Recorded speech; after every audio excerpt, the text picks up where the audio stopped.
بسم اللہ الرحمن الرحیم۔ دیکھیں، امام بخاری پہلے ایک چیز کی خبر دیتے ہیں اور پھر اس سے آگے جو ہے اس کے بارے میں جو ہے وہ طلب کا مسئلہ پیش کر دیتے ہیں، کیونکہ پہلی چیز جو ہے وہ توحید ربوبیت ہے جو خبر کی صورت میں ہوتی ہے، اور اس کے بعد پھر توحید الوہیت پیش کرتے ہیں کہ اصل توحید ربوبیت کا اصل مقصد جو ہے وہ توحید الوہیت ہے۔ تو ابو ہریرہ نبی اکرم صلی اللہ علیہ وسلم سے روایت کرتے ہیں کہ جب تم میں سے کوئی اپنے بستر پر آئے فَلْيَنْفُذْ ہو بِصَانِفَةِ ثَوْبِهِ، اپنا جو کپڑا چادر کی قسم کا ہوتا ہے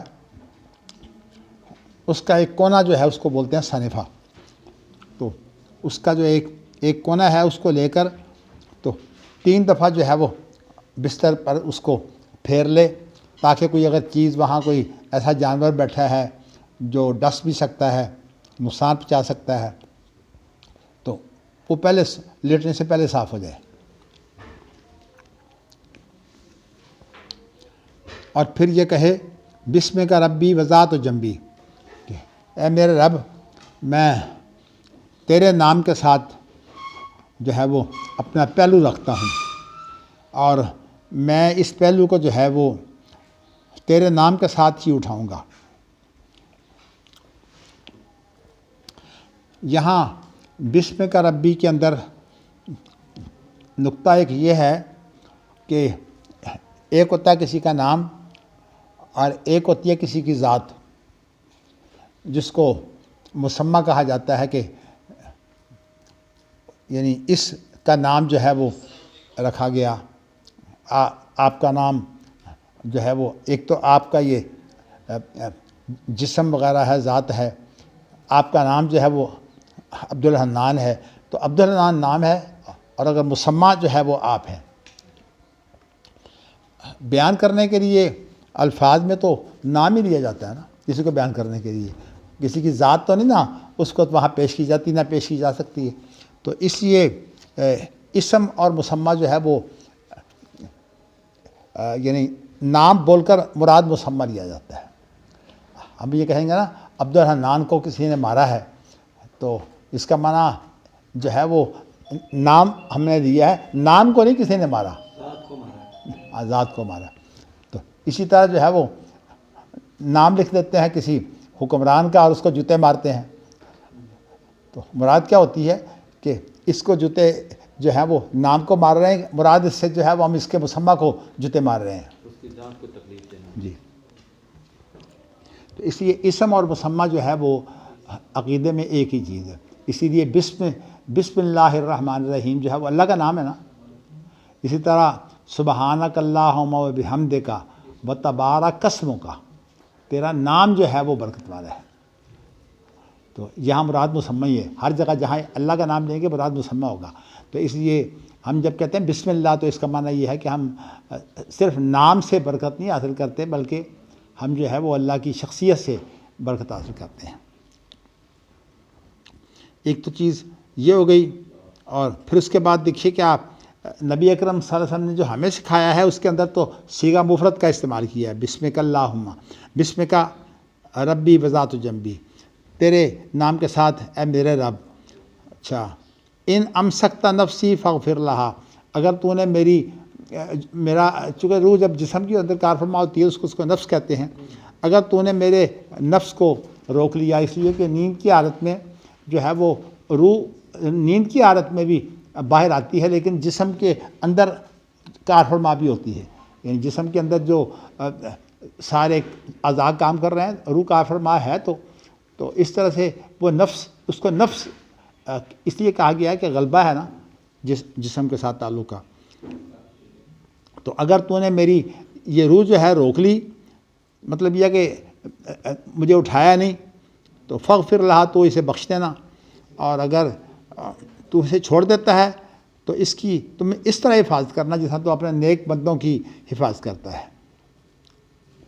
اچھا جی، اس کے بعد ہے تابع یحییٰ و بشر بن مفضل، یہ امام بخاری کے شیخ ہیں نا عبدالعزیز بن عبداللہ، تو ان کی پیروی ہو رہی ہے۔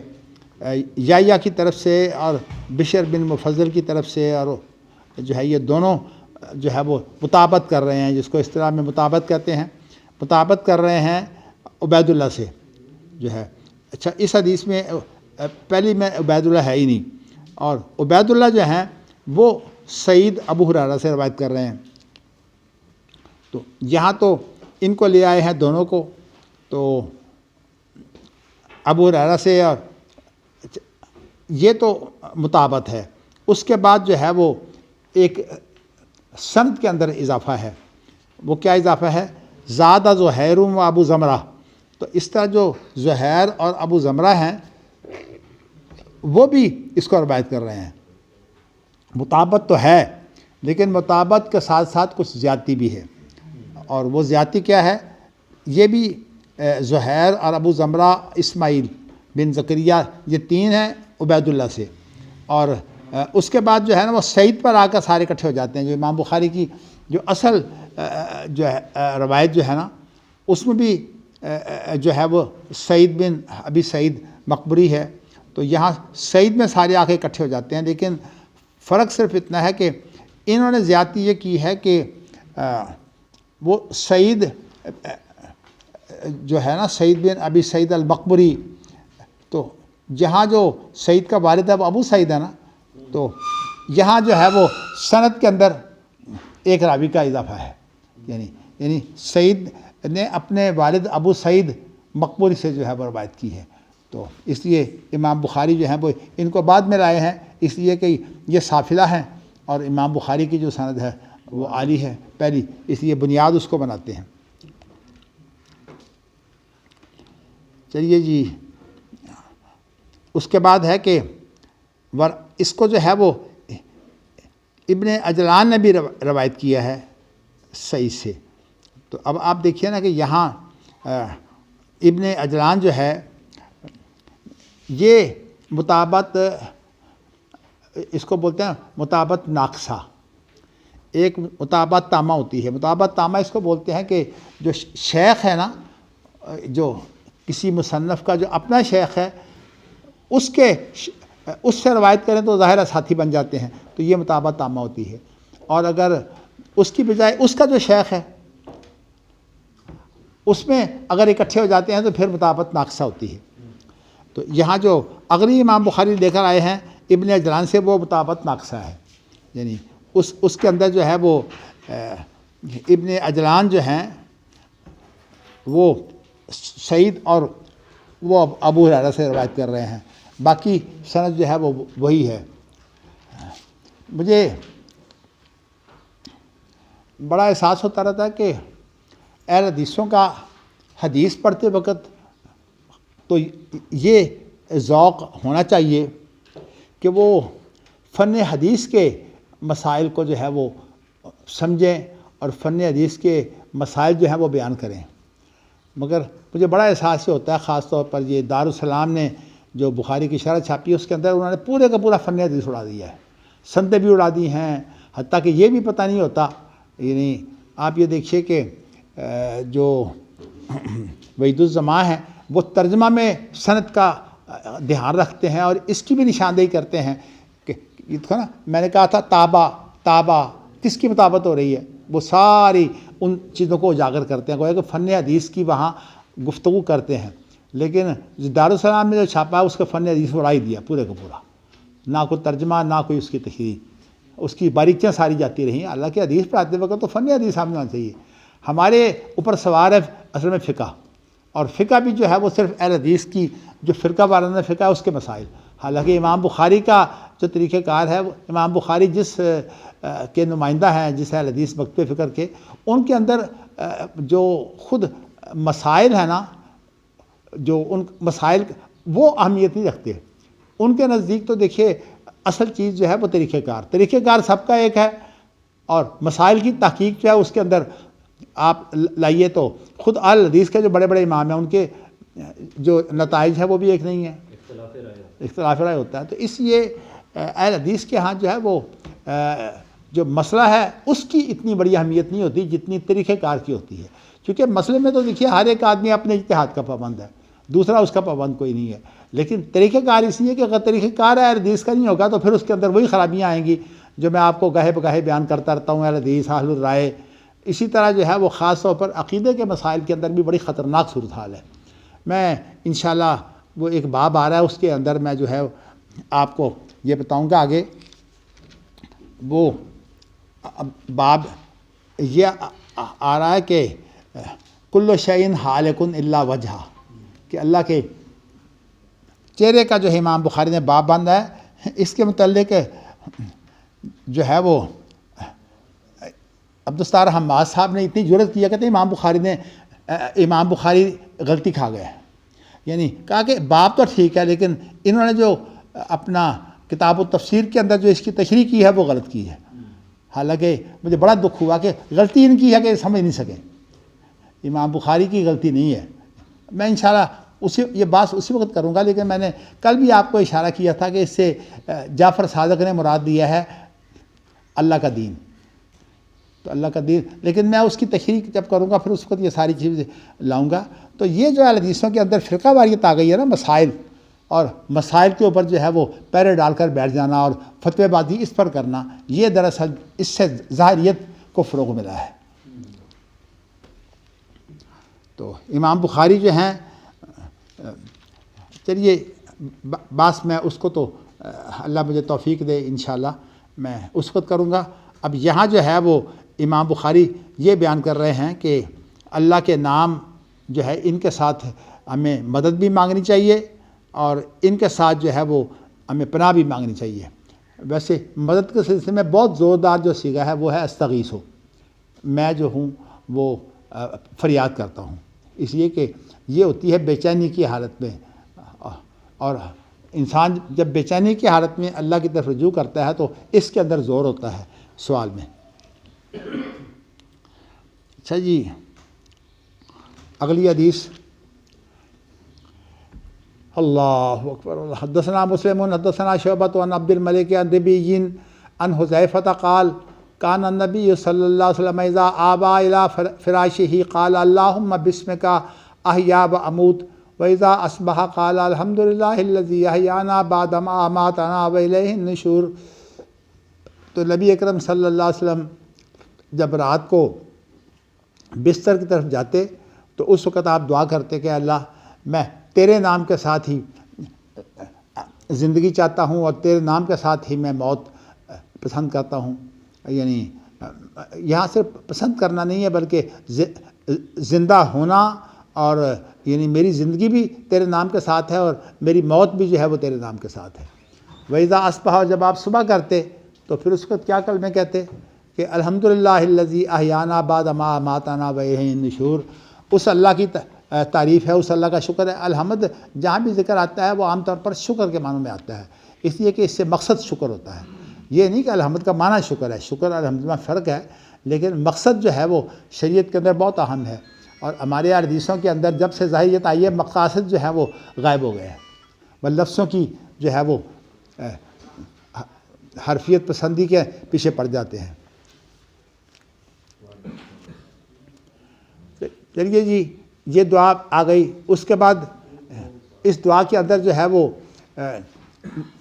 اپنے لیے بھی جو ہے بات کرنا اور ساری امت کے لیے بات کرنا، یہ دونوں چیزیں بھی نبی اکرم صلی اللہ علیہ وسلم کے لیے ہیں کہ اپنے لیے بھی دعا کرتے تھے اور ساری امت کے لیے بھی کرتے تھے.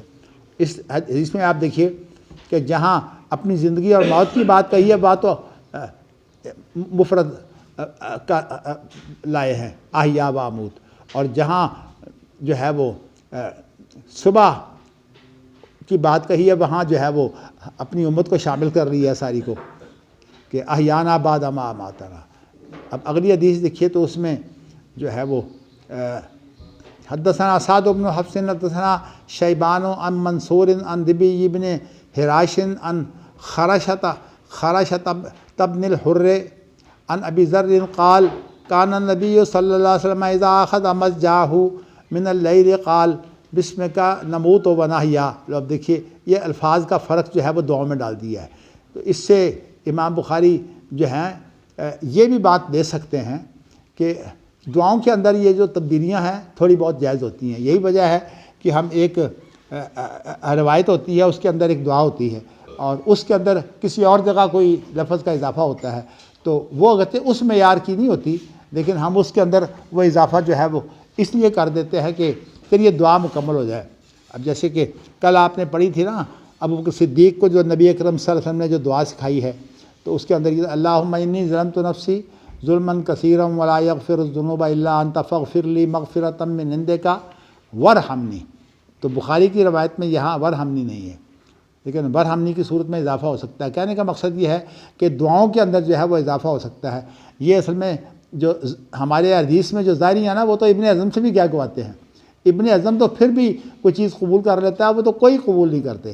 اور صورت آ رہی ہے کہ یہ جو بیت اللہ کے اندر اور مسجد نبوی کے اندر، اسی طرح اور عرب ملکوں میں جگہ جگہ جو دعائیں کی جاتی ہیں، اگرچہ وہاں بناوٹ بھی بہت آ گئی ہے، لیکن جو لوگ بناوٹ کی بجائے جو ہے وہ دعاؤں کے اندر وسعت پیدا کرتے ہیں، یہ ان کے بھی مخالف ہیں. کہتے ہیں کہ وہ بھی بدعتی ہیں. حالانکہ دعا کے اندر اس چیز کی جو ہے وہ تبدیلی کی اجازت ہے. ہاں اتنی بات ضرور ہے کہ جو اللہ کے الفاظ ہونا، ان کا مترادف جو ہے وہ لانے کی بجائے اگر یاد نہ ہو تو پھر تو مترادف بھی لا سکتے ہیں، لیکن اس کا مترادف لانے کی بجائے وہی لفظ استعمال کیا جائے، اس کے اندر جو معنویت ہوتی ہے وہ مترادف کے اندر نہیں ہوتی. جیسے کہ ایک دعا کے اندر نبی اکرم صلی اللہ علیہ وسلم نے جب لفظ نبی یا رسول کا استعمال کیا تو اس کے اندر تبدیلی دعا کرنے والے نے رسول کی، مجھے ابھی یاد نہیں رہا کہ کون سا لفظ اصل ہے، تو اس کی جگہ پر لفظ جو ہے وہ نبی استعمال کر لیا. تو نبی اکرم صلی اللہ علیہ وسلم نے کہا کہ نہیں، وہی لفظ رکھو، اس لیے کہ جو بلندی اور جو معنویت جو ہے وہ ان الفاظ میں ہے، وہ معنویت جو ہے وہ بالکل ہمارے الفاظ میں نہیں ہوتی. تو اس لیے اس دعا کے اندر، اب بعض لوگوں نے ادھر دیکھا تو کہا دعا کے اندر کوئی تبدیلی ہو ہی نہیں سکتی. دعا کے اندر اضافہ ہو سکتا ہے، لیکن آپ کوشش یہ کریں کہ جو لفظ اللہ کے رسول نے استعمال کیے ہیں وہی آپ لفظ استعمال کریں. تو اس لیے کہ نبی اکرم صلی اللہ علیہ وسلم کی گفتگو جو ہے وہ جامع ہوتی ہے، اور اگر قرآن مجید کی کوئی دعا ہے اس کے اندر بھی آپ تبدیلی تو کر سکتے ہیں. مثال کے طور پر آپ دیکھیے نا کہ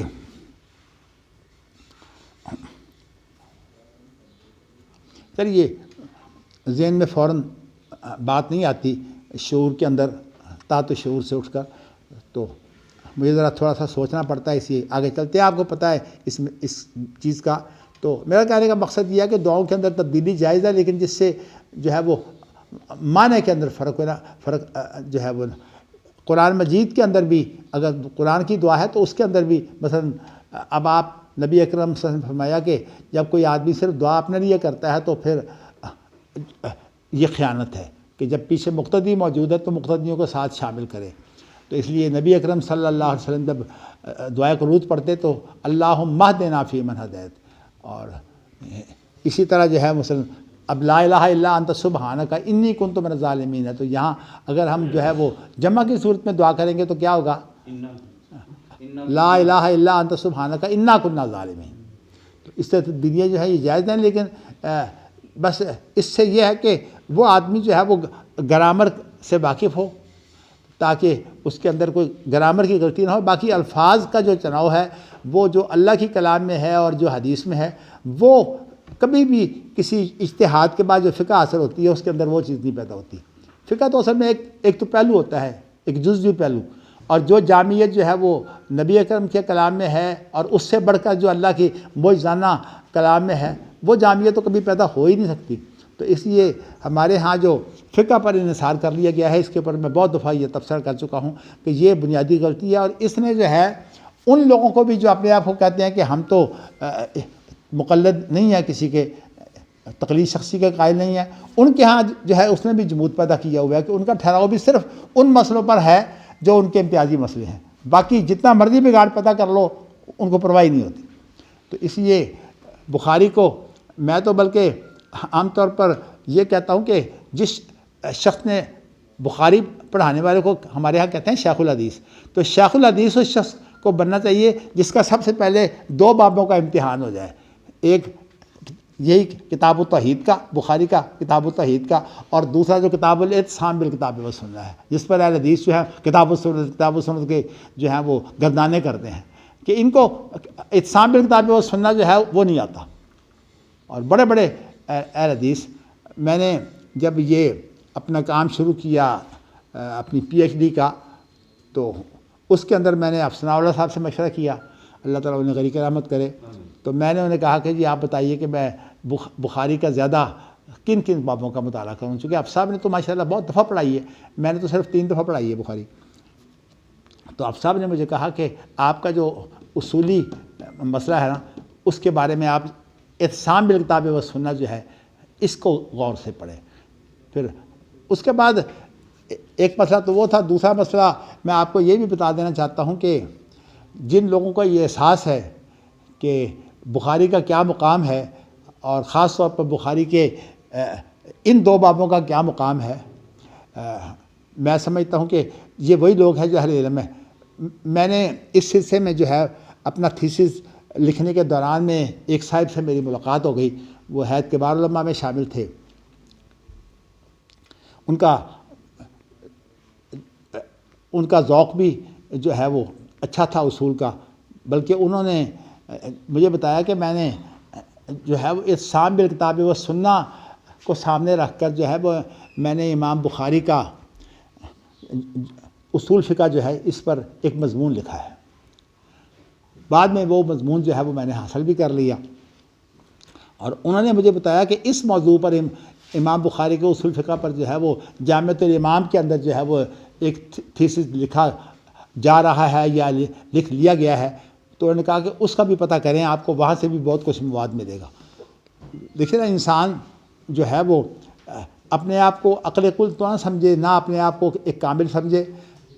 انسان کی صورتحال یہی ہے کہ اپنے سے بڑے سے بھی پوچھے، اپنے برابر والے سے بھی پوچھے، اپنے سے چھوٹا جو ہے اس سے بھی پوچھے، پھر انسان کا علم جو ہے وہ زیادہ بہتر ہوتا ہے. اب ہمارے اہل حدیثوں میں ایک تو بالکل افہام تفہیم کا مسئلہ کوئی نہیں، فتوے بازی ہے، جس سے بات کرو فوراً فتویٰ لگائے گا. اور صورتحال اپنی یہ ہوتی ہے فتووں کی کہ میں نے اتفاق سے کل اہل حدیث میں عبدالستار حماد صاحب جو مشہور مفتی ہے، میں نے ان کا فتویٰ پڑھا، بالکل غلط فتویٰ. ایک آدمی نے جو ہے طلاق لکھ کر جو ہے وہ بیوی کو دی نہیں، اور درمیان میں جو ہے وہ اس نے طلاق لکھی ہوئی تھی، اور اس کے بھائی نے کہا کہ تم طلاق نہ دو، وہ رک گیا، کہتے طلاق ہو گئی. میں نے کہا دیکھو کتنی بیوقوفی ہے کہ ایک کام ابھی مکمل نہیں ہوا، اب اس کو وارد کر رہے ہیں. تو اصل میں وجہ کیا ہے کہ جو اصول ہیں ان سے ناواقفی، کہ جب تک ایک چیز مکمل نہ ہو.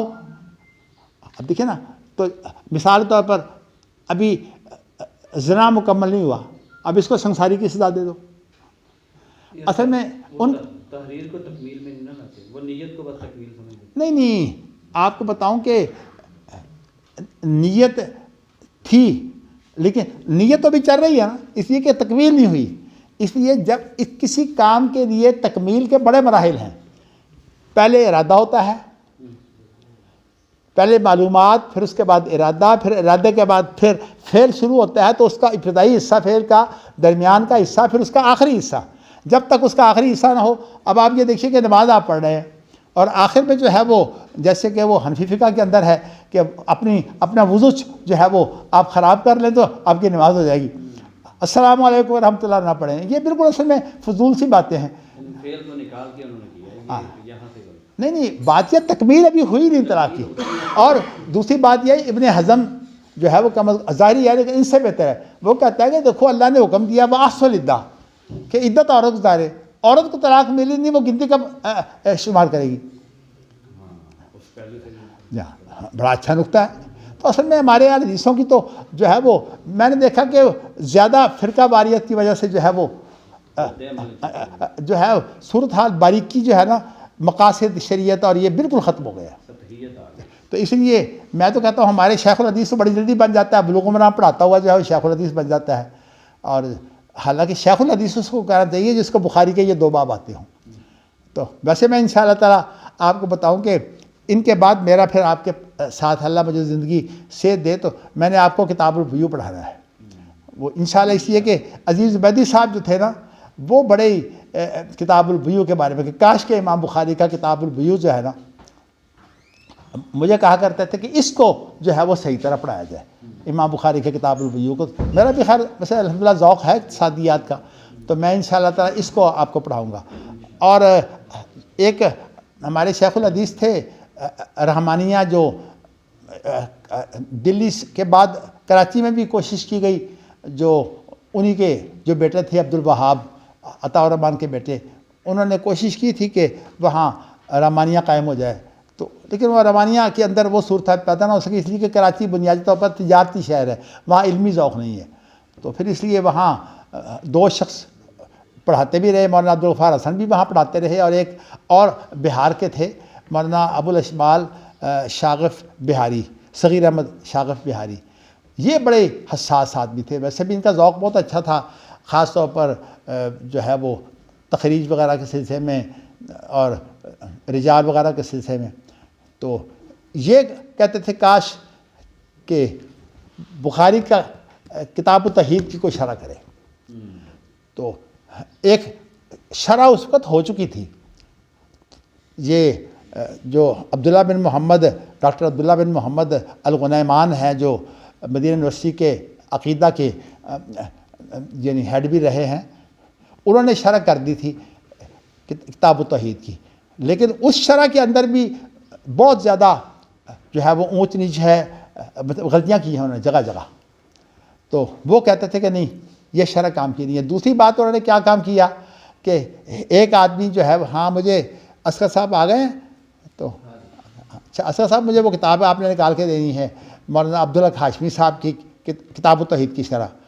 میرے استاد بھی ہیں اور ماشاءاللہ ہندوستان کے بڑے علماء میں سے ہیں. تو یہ میں نے آپ کو بتایا کہ سید نذیر خان کے ساتھ ان کا براہ راست تعلق ہے، اس اعتبار سے ان کی سند بڑی عالی ہے. تو ان کی شرح ہے کتاب التوحید کی، اس کا ذکر ہی نہیں کیا کہیں. حالانکہ میرا خیال یہ اس کو سامنے ضرور رکھا ہوگا، اگرچہ میں نے تقابل تو نہیں کیا. وہ پہلی شرح ہے کتاب التوحید کی، کیونکہ ابن حجر تو خود اشعری ہے، اس لیے وہ تو کیا شرح کریں گے اس کی. تو اس لیے دوسری بات یہ ہے کہ تقلیدی دور کے اندر جو ہے وہ تقلیدی مسائل اہم ہوتے ہیں، اصول نہیں اہم ہوتے. اسی لیے ابن حزم کا جو مسئلہ ہے نا اعتصام بالکتاب و سنہ، وہاں بھی بہت کمزور ہے. حالانکہ ابن حزم بہت بڑے عالم ہیں، حدیث کے بہت بڑے ماہر ہیں. ابن حجر کی بات کر رہا ہوں، ابن حجر کی، لیکن یہ کہ اس کے اندر کمزور ہے.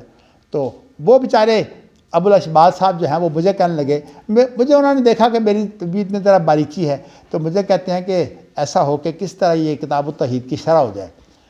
تو پھر ہم دونوں نے آپس میں مشورہ کیا کہ ایسا کرتے ہیں. میں نے کہا میں تو انتظام و انفرام میں زیادہ مصروف ہوتا ہوں، میرے پاس تو شاید وقت نہ نکلے، لیکن میں ایسا کرتا ہوں کہ اپنے استاد جو ہیں مولانا محمد عبدو صاحب، ان کو میں بلا لیتا ہوں اپنے پاس، تو ان کو میں کہتا ہوں کہ وہ اس کی شرح کریں. تو انہوں نے کہا سارے اخراجات میں برداشت کروں گا اس کے. اور ان بیچاروں نے اس سے پہلے عزیز عبیدی صاحب سے جو ہے وہ بخاری کے حواشی لکھوائے تھے، تو وہ افسر اللہ صاحب کو دے دیے تھے ہم نے بخاری کے حواشی، تاکہ آپ صاحب جو ہے بخاری کی شرح جو ہے مکمل کریں. ہاں جی اصغر صاحب وہ بھی معلوم کر رہے ہیں کہ وہ کہاں تک کام پہنچا ہے. نہیں اصل تو یہاں پڑی ہوئی ہے، آپ نے جو فوٹو کاپی ان کو دی تھی وہ تو ان کے پاس ہے نا. آپ صاحب بھائی فوٹو کاپی کروا رہی تھی، ایسے کیوں صفائیاں پیش کرتے ہیں؟ میں نے صرف آپ کو کہا تھا کہ جو ہے وہ مجھے ہر چیز بتا دیا کریں، میں نے صرف آپ کو اتنا کہا تھا. اب آپ صفائیاں پیش کرنے لگ گئے ہیں. ایک دفعہ یہ کتاب ابھی میں آپ کو دیتا ہوں، اس کے بعد میں آپ کو واپس کر دیتا ہوں. فوٹو شاٹو کے کرانی کون سی مشکل ہے؟ آپ صفائیاں اپنی پیش نہ کریں، مجھے حافظ صاحب کی بات کرنی ہے. آپ کی صفائی مجھے مطلوب نہیں ہے اس وقت، آپ اپنی صفائی میں پڑ گئے ہیں. حافظ صاحب کو بارسد میں نے کہا تھا کہ یہ کام کریں آپ. میں نے انہیں کہا تھا کہ آپ عزیز عبیدی صاحب کی شرح کے اوپر کچھ اضافے کر دیں، کیونکہ حافظ صاحب کا بھی ماشاءاللہ یہ جو تھا نا مسئلہ یعنی حوالوں کا، اس میں ماشاءاللہ حافظ صاحب بڑے تیز تھے. عبیدی صاحب بھی بہت تیز تھے، لیکن حافظ صاحب بھی بہت ماشاءاللہ تیز تھے. جب یہ آپ کے پاس ابھی یہ مکتبہ شاملہ وغیرہ نہیں آئے تھے، اس وقت بخاری کی حدیث اگر نکالنی ہو تو حافظ صاحب ہی نکال کے دیا کرتے تھے. تو اس طرح سے بات اللہ تعالیٰ نے جو کسی کو چیز دی ہے تو اس لیے میں تو سمجھتا ہوں کہ ان کا ذکر خیر جو ہے وہ چلتا رہے۔ تو میں نے آپ کو بتایا کہ پھر میں نے مولانا عبدو صاحب کو تکلیف دی، بلکہ ان کے سارے انتظامات کر دیے۔ ویسے تو مولانا عبدو صاحب جو ہیں وہ بیچارے بہت بیمار تھے، شوگر ان کی کوئی تقریباً 400 ہو جاتی تھی، اور بلڈ پریشر بھی ان کا بہت ہائی تھا، لیکن میں بڑا حیران تھا کہ نہ وہ شوگر کی پرواہ کرتے نہ بلڈ پریشر کی، کام کیے جاتے ہیں۔ اللہ نے دماغی کام ان سے لیا، لیکن بات اسی دوران میں جو ہے وہ رمضان آ گیا، تو کچھ طبیعت ان کی ٹھیک نہیں تھی، کہنے کا رمضان میں اپنے گھر میں گزارنا چاہتا ہوں، بس پھر گئے ہیں۔ پھر اللہ تعالیٰ نے واپس نہیں ان کو بھیجا، بلکہ سوتا ایسی بنی کہ میری کتابیں بھی ساری لے گئے، اور وہ جو کتاب و توحید کی شرح ہے وہ بھی لے گئے، سارا کام جو کیا ہوا تھا۔ اس کے بعد وہ مجھے ملا ہی نہیں مقام، بلکہ میری کتابیں بھی گئیں۔ پھر میں نے بعد میں دوبارہ وہ کتابیں حاصل کی ہیں، یہ میں نے دوبارہ حاصل کی ہے وہ عبدالوکیل سے، یہ جو مولانا عبدالحق ہاشمی کی جو شرح ہے نا کتاب و توحید کی، میں نے دوبارہ حاصل کی ہے۔ تو کہنے کا مقصد یہ ہے کہ یہ ہمارے علماء تو بیچارے بڑے قدردان تھے، لیکن ہمارے ماشاءاللہ اب شیخ الحدیث جو ہے وہ جس کو بلوغ المرام نہیں آتی وہ شیخ الحدیث ہوتا ہے، حدیث پڑھ لے بس شیخ الحدیث پڑھ گیا۔ تو اس سے ہو کیا رہا ہے کہ وہ جو ہمارے ہاں لفاظی ہے نا، اس نے جاہلوں کو جو ہے وہ شیخ الحدیث بنا دیا۔ اس لیے جو ہے وہ ایک تبصرہ ہے بعض علماء کا، وہ کہتے ہیں سب سے زیادہ جاہل جو ہے وہ شیخ الحدیث ہوتے ہیں، اور وہ تبصرہ ان معنوں میں کرتے ہیں کہ ان کو دنیا کا بالکل پتہ نہیں ہوتا۔ یہ حدیث تو پڑھ لیتے ہیں لیکن ان کو یہ پتہ نہیں ہوتا حدیث کا جو ہے وہ اطلاق کہاں ہو رہا ہے۔ ہمارے جدید مسائل جو ہیں وہ جدید مسائل کا تو ہمارے اہل حدیثوں کو پتہ ہی نہیں نہ ہوتا، بڑے بڑے مفتی ہیں لیکن جدید مسائل سے کورے۔ تو آپ کو میں نے جو ہے وہ اچھا جی چلیے آگے پڑھتے ہیں۔ اللہ اکبر۔ حدثنا قتیبہ بن سعید، یہ اصل میں میرے دل کے پھپھولے ہیں جو میں گاہے بگاہے جو ہے وہ اس لیے کہتا رہتا ہوں، اس لیے کہ اب حدیث پڑھانے والے تو بہت ہیں، لیکن اللہ رحم کرے شیخ الحدیث پر۔ مجھے خاص طور پر جو ہے وہ حافظ سعید چونکہ بہت زیادہ اس معاملے میں تیز آدمی ہیں، تو وہ جو علماء حضرات ہیں بلکہ طلبہ کو بھی ساتھ ہی علماء میں شامل کر کے تو کہتے تھے شیخ الحدیث کا اجتماع ہے، اور ان سے ہم نے یہ بات جو ہے پوچھ لی ہے۔ تو وہ جس طرح کہ وہ شیخ الحدیث ہوتے تھے وہ مجھے پتہ تھا، بلکہ ایک موقع پر مجھے بھی ٹیلی فون کیا کہ آج میں نے شیخ الحدیث کا اجتماع بلایا ہے تو آپ آ جائیں۔ تو انہوں نے اصل میں میرا رد کرنا تھا کشمیر کے مسئلے پر، تو جب میں وہاں گیا تو وہاں طالب علم بیٹھے ہوئے تھے، تو خیر چلیے بات لمبی ہو جائے گی۔ تو کہنے کا مقصد یہ ہے کہ ہمارے یہاں شیخ الحدیث کا لفظ جو ہے اب یہ بھی تان بن گیا، جیسے ہمارے ہاں ایک کمزور آدمی ہوتا ہے نا اس کو پہلوان کہہ دیتے ہیں، تو اسی طرح ہمارے شیخ الحدیث کا حال ہے۔ انا للہ و انا راجعون الا ما شاء اللہ من شاء اللہ، اس لیے کہ اللہ نے پھر بھی جو ہے وہ باپ ثناء اللہ صاحب کا جو مجھے بڑا دکھ ہے نا، آپ تو اور چیز سوچ دیں گے، مجھے یہ دکھ ہے کہ میں یادداشت کے اعتبار سے وہ مجھ سے بہت اچھے تھے، اور حافظ عبداللہ صاحب روپڑی سے ان کو اتنا تعلق تھا کہ وہ حافظ صاحب کی ہر بات انہیں یاد ہوتی تھی۔ مجھے بسا اوقات کو شبہ پڑ جاتا ہے، میں نے تو زیادہ حافظ صاحب سے چیزیں سمجھی ہیں، میرا رجحان سمجھنے کی طرف زیادہ تھا، اور حافظ صاحب کا جو رجحان ہے وہ یادداشت کی طرف زیادہ تھا۔ تو اس اعتبار سے ان کی شخصیت جو ہے میں سمجھتا ہوں بہت بڑا خلا پیدا ہو گیا ہمارے ادارے میں۔ اللہ اکبر۔ چلیے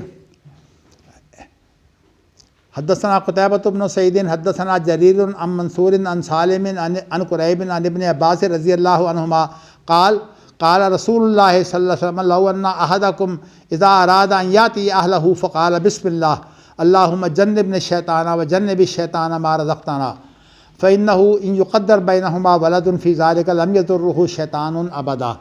بڑی دیکھیے زوردار یہ حدیث ہے، لیکن اس پر شاید کوئی عمل کرتا ہو، اس لیے کہ اس وقت جب انسان اپنی بیوی کے پاس ہوتا ہے تو اس وقت اللہ تقریباً بھولا ہوتا ہے، مغلوب الجذبات ہو جاتا ہے۔ جی ہاں۔ تو اب عبداللہ بن عباس یہ بیان کرتے ہیں کہ نبی اکرم صلی اللہ علیہ وسلم نے فرمایا کہ اگر تم میں سے کوئی ایک شخص اپنے گھر والوں کے ساتھ ملوث ہو اور اس وقت اس سے پہلے کہہ لے بسم اللہ اللہم جنبنا الشیطان وجنب الشیطان ما رزقتنا، اے اللہ شیطان کو بھی ہم سے دور رکھ، اور جو تو ہمیں اولاد دے اس سے بھی شیطان کو اس سے بھی دور رکھ۔ تو اس کا فائدہ یہ ہوگا کہ اگر اللہ تمہیں اولاد دیتے ہیں تو اس اولاد کو کبھی شیطان نقصان نہیں پہنچا سکے گا۔ دیکھیے نیک ماں باپ نے اگر یہ دعا کر کے جو ہے وہ کام کیا ہو تو کتنی برکت والی بات ہوتی ہے، کہ اس کے اندر بھی ویسے تو ثواب ہے، ثواب کا کام ہے، یعنی مطلب ہے آپس کا ملاپ جو ہے، لیکن یہ ہے کہ اس کے اندر برکت پھر پڑتی ہے جب یہ دعا بھی پڑھ لیں آپ۔ چلیے جی اس کے آگے چلیے۔ حدثنا عبداللہ بن مسلمۃ حدثنا فضیل عن منصور عن ابراہیم عن حمام عن عدی بن حاتم قال سألت النبی صلی اللہ علیہ وسلم قلت ارسل کلاب المعلمۃ قال اذا ارسلت کلابک المعلمۃ وذکرت اسم اللہ فامسکنا فکل واذا رمیت بالمعراج فخزق فکل۔ اب دیکھیے بسم اللہ کے استعمالات بتائے ہیں۔ اللہ اکبر، بسم اللہ بہت ہی قرآن مجید کی سورۃ فاتحہ قرآن کا خلاصہ ہے، تو بسم اللہ الرحمن الرحیم جو ہے یہ سورۃ فاتحہ کا خلاصہ ہے، تو اسی لیے اسے ام القرآن بھی کہتے ہیں۔ تو اب بسم اللہ کے جو فوائد ہیں وہ اتنے زیادہ ہیں، اسی لیے قرآن مجید کی اتنی اہم آیت، لیکن اس کے لیے وضو شرط نہیں ہے۔ نبی اکرم صلی اللہ علیہ وسلم جو ہے وہ بسم اللہ الرحمن الرحیم جو ہے ہر حالت میں پڑھتے تھے، ناپاکی کی حالت میں بھی۔ یذکر اللہ علی کل احیانہ کی تشریح میں جو ہے وہ محدثین نے یہ بات بیان کی ہے کہ اللہ کا ذکر جو ہے وہ ہر حالت میں ہو سکتا ہے۔ ویسے یہ پوچھا جا سکتا ہے، ماشاءاللہ آپ بھی ماشاءاللہ مفتی ہیں، تو پوچھ سکتے ہیں کہ کیا خیال ہے صحبت کرتے ہوئے بھی اللہ کا ذکر ہو سکتا ہے، یا یہ ہے کہ اجابت کے لیے بیٹھے ہو تو اللہ کا ذکر ہو سکتا ہے؟ ویسے اس حدیث سے تو یہ نہیں کرتا ہو سکتا ہے۔ نہیں وہ فعل ہی ذکر ہو جائے گا۔ ہاں جی وہ فعل ہی ذکر ہو جائے گا۔ کیا؟ اگر شریعت کے مطابق وہ رویہ اپناتا ہے تو وہ ایک فعل ہی ذکر ہو جائے گا۔ نہیں، فعلی کے اوپر جو زبان سے ذکر ہے بڑا اہم ہے، خالی فعلی کافی نہیں ہے، اس کی بھی اہمیت ہے۔ یذکر اللہ علی کل احیانہ کا مفہوم جو ہے وہ یہ نہیں ہے الذین یذکرون اللہ قیاما وقعودا وعلی جنوبہم ویتفکرون فی خلق السماوات والارض ربنا ما خلقت ھذا باطلا۔ اصل میں تین چیزیں اکٹھی ہوتی ہیں تو کام مکمل ہوتا ہے۔ ایک سب سے پہلے جو ہے اندرونی ذکر، تفکر، اور اس کے بعد پھر زبان سے اس کا ذکر، اور اس کے بعد جو انسان فعل کر رہا ہے اس کے اندر اس کو داخل کرنا، تو اس لیے تمام کا تمام ذکر ہے۔ اسی لیے یہ جو صوفیہ ہیں نا ان کے اندر مختلف طریقے ہیں، کوئی ظاہر کو اہمیت دیتے ہیں، کوئی الفاظ کو اہمیت دیتے ہیں، کوئی صرف نقوش کو اہمیت دیتے ہیں۔ نقش بندی جو ہے وہ اللہ لکھ لیتے ہیں اور لکھ کر جو ہے اس پہ غور و فکر کرتے ہیں، تو نقوش کو اہمیت دیتے ہیں، اس لیے ان کو نقش بندی کہتے ہیں۔ تو کہنے کا مقصد یہ ہے کہ یہ چیزیں جو ہیں ان چیزوں کی گہرائی میں جا کر جو ہے وہ سمجھنے کی ضرورت ہے۔ تو یہاں یہ ہے کہ میں آپ کو بتانا ہی چاہتا ہوں کہ بسم اللہ الرحمن الرحیم ہم تو سمجھتے ہیں نا کہ جانور سامنے جو ہے وہ ہو لٹا ہوا تو اس کی گردن پر جو ہے وہ ہم چھری چلا دیں تو اس سے جو ہے وہ جانور حلال ہوتا ہے۔ بسم اللہ الرحمن الرحیم کے بڑے فوائد ہیں۔ اگر ایسا ہو کہ آپ کتے کو چھوڑتے ہیں یا آپ جو ہے وہ تیر مارتے ہیں، خیر ویسے تو یہاں حدیث میں تو کتے کا ذکر ہے، تیر کا مسئلہ تو اجتہادی ہے، کہ اگر آپ جو ہے وہ جب کتے کو چھوڑتے ہیں اور وہ کتا جو ہے وہ آپ کا سکھایا ہوا ہوتا ہے تو اس وقت آپ کتے کو چھوڑتے وقت کہتے ہیں بسم اللہ الرحمن الرحیم۔ اب اگر اس کتے نے جو ہے وہ جانور کو جا کے پکڑ لیا اور وہ خوف سے کسی وجہ سے وہ جانور مر گیا تو وہ جانور جو ہے وہ آپ کے لیے حلال ہوگا، حالانکہ اس کو ذبح نہیں کیا گیا۔ شرط یہ ہے کہ کتے نے اس میں سے خود نہ کھایا ہو۔ اگر خود کھایا تو اس کا مطلب ہے کتے کی اپنی نیت ہو گئی تھی کہ میں کھاؤں، وہ بیچنے والے کی نیت جو ہے وہ کل نہیں رہی، تو بسم اللہ الرحمن الرحیم تو اس نیت کے ساتھ تھا نا۔ تو اس لیے نبی اکرم نے فرمایا کہ اگر کتا جو ہے وہ بسم اللہ الرحمن الرحیم پڑھ کر چھوڑا جائے اور اس کے بعد وہ اس میں سے نہ کھائے تو تم جو ہو وہ پھر اس کو کھا سکتے ہو۔ اچھا، اس کے ساتھ ہی تیر کا ذکر میں نے کیا تھا کہ یہ اجتہادی مسئلہ ہے، نہیں، اس کے حدیث کے اندر بھی ذکر ہے۔ اجتہاد تو حدیث سے ہی ہوتا ہے۔ وَإِذَا رَمَيْتَ بِالْمِعْرَاجِ فَخَزَقَ فَكُلْ، ایک ایسا ہوتا ہے کہ پھل اتار دیا جاتا ہے اور وہ جو پیچھے رہ جاتا ہے نا، تو اس کو معراج اس لیے بولتے ہیں۔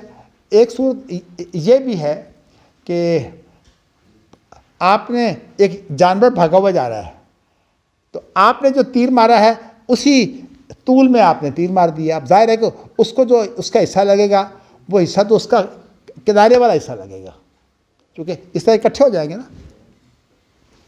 لیکن اگر اس نے جو ہے وہ زخم کر دیا، وہ بھی پھر بھی حلال ہو جائے گا، مر بھی جائے تو پھر بھی حلال ہو جائے گا۔ بسم اللہ کی تاثیر اتنی بسم اللہ کی یہ تاثیر ہے۔ تو فخزقہ یعنی اس نے اس کو جو ہے زخم کر دیا، فکل پھر بھی کھا۔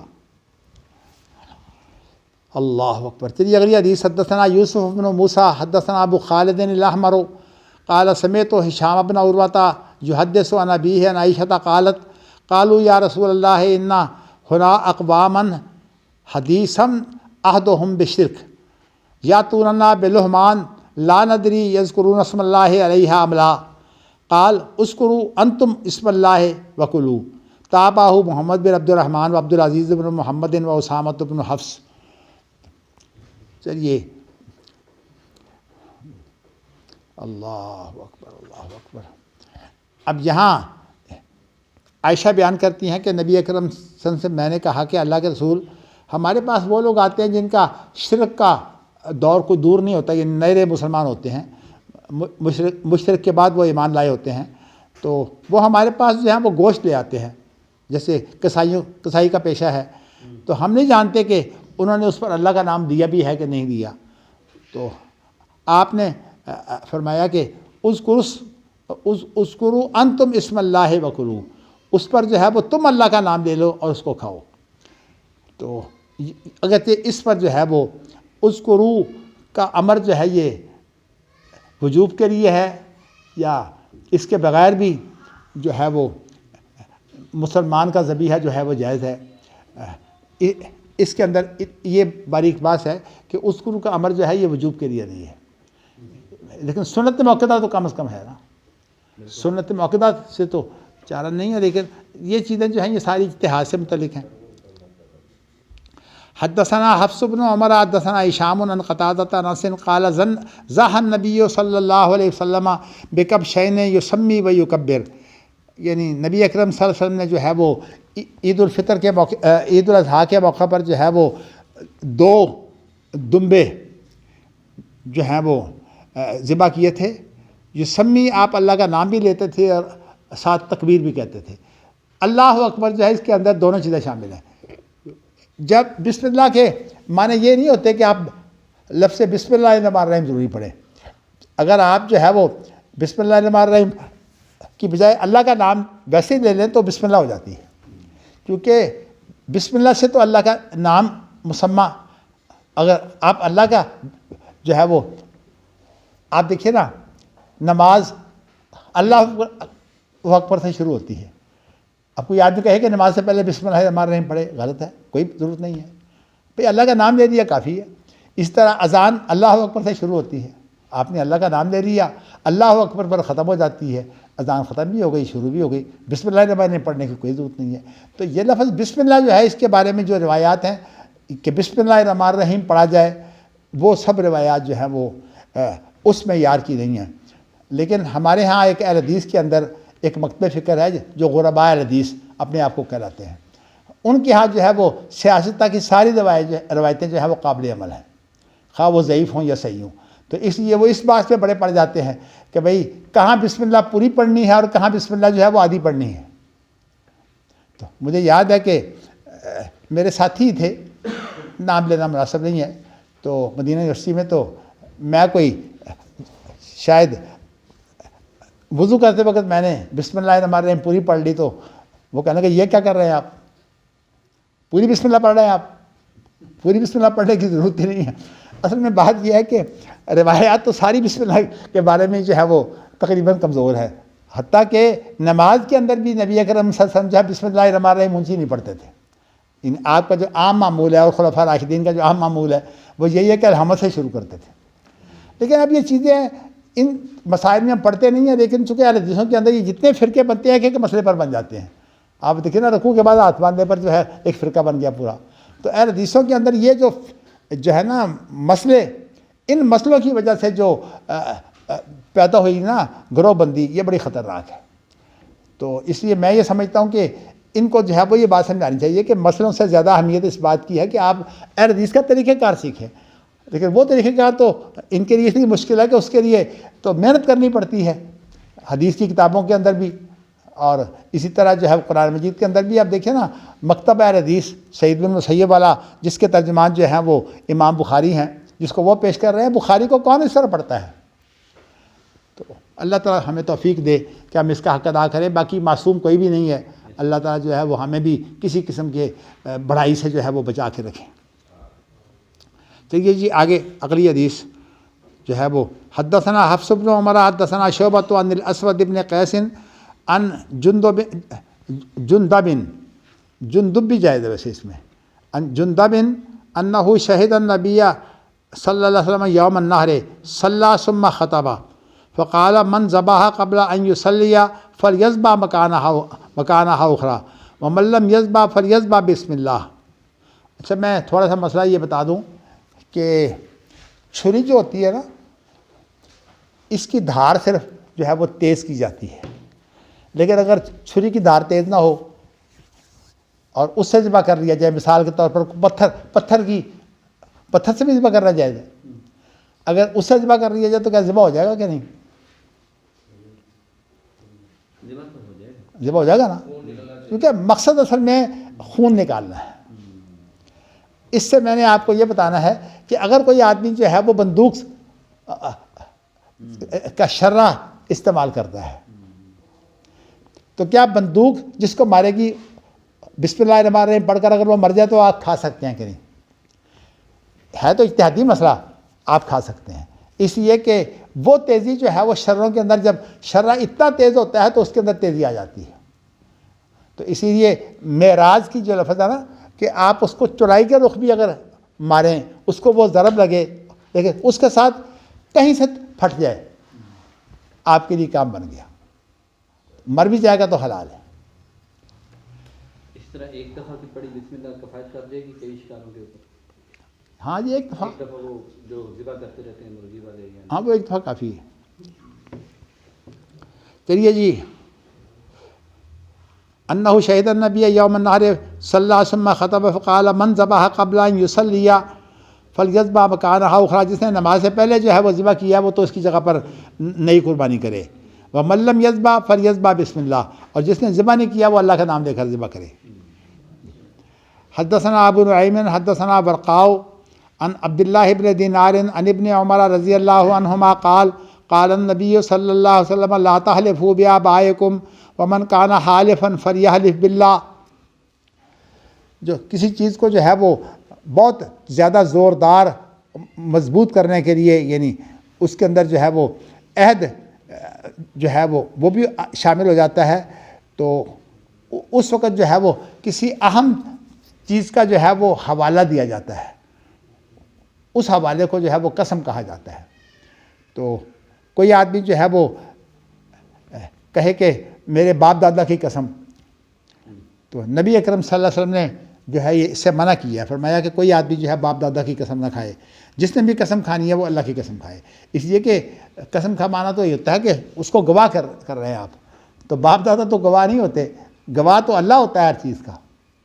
تو اس لیے جو اللہ کی قسم کھاتا ہے وہ تو اس کی قسم درست ہے، اور جو اللہ کی قسم نہیں کھاتا اس نے اللہ کے ساتھ کسی اور کو شریک بنایا ہے، تو یہ جائز نہیں ہے۔ اسی لیے یہ مسئلہ جو طفیل کا ہے نا کہ فلاں کے طفیل، یہ طفیل کا مسئلہ جو ہے یہ بھی بڑا خطرناک ہے۔ اس میں اللہ کے طفیل تو ہم کہہ سکتے ہیں، لیکن کسی اور کے طفیل ہم کہیں تو اس کے اندر بھی جو ہے وہ وہی بات ہے. تو ہمارے ہاں جو ہے یہ فقہی مسائل کے اندر اب یہ فلاں کے طفیل، نبی صلی اللہ علیہ وسلم کے طفیل، فلاں کے طفیل، یہ ساری ان کے اندر جو ہے وہ شرک پایا جاتا ہے. ویسے میں یہ تو نہیں کہتا مشرک ہو گئے، لیکن شرک کی صورتیں ایسی ہیں کہ جو اس کے اندر پائی جاتی ہیں. ضروری نہیں کہ وہ شرک ہو شرک اکبر، لیکن شرک اصغر تو ہے. چلیے جی، اب یہ ایک باب جو ہے ماشاءاللہ یہ ختم ہو گیا ہے. تو باقی آپ نے کوئی سوال کرنا ہے تو کر لیں. ویسے اب ان 2 بابوں کے بعد جو ہے وہ پھر وہ باب آئے گا کل شیء ہالک الا وجہہ. آپ مجھے یاد کروانا ذرا کہ میں نے اس موقع پر جو ہے وہ آپ کو بتانا ہے کہ عام طور پر بخاری کے شارحین جو ہیں اس باب میں بڑے الجھے ہیں، کل شیء ہالک الا وجہہ. تو وجہ کی تفسیر کیا ہے؟ میں نے کل آپ کو اس لیے بتا دیا تھا کہ آپ کے دل میں کوئی اگر اعتراض پیدا ہو جائے، کوئی سوال پیدا ہو جائے تو آپ مجھے، لیکن آپ نے خیر سوال تو نہیں کیا. لیکن انشاءاللہ تعالیٰ جب یہ بات آئے گی تو 2 باب آپ اور گزر جائیں تو اس کے بعد پھر انشاءاللہ وہ بات آئے گی، اس وقت آپ کو بتائیں گے انشاءاللہ. صحیح بات یہ ہے کہ اللہ تعالیٰ ہمیں توفیق دے. مجھے حسرت تو بہت ہے، لیکن اب اللہ تعالیٰ جو ہے وہ عمر کا بھی مسئلہ ہے، صحت کا بھی مسئلہ ہے. میں اب یہی چاہتا ہوں کہ کل انشاءاللہ تعالیٰ ہمارا جو اجتماع ہے اس کے اندر میں اپنے ساتھی جو ہے وہ بنانے کی کوشش کروں گا، علمی ساتھی بھی، اس کے علاوہ جو دیگر امور ہیں ان کے ساتھی بھی. تو کل انشاءاللہ تعالیٰ کل کا اجتماع بڑا اہم ہے.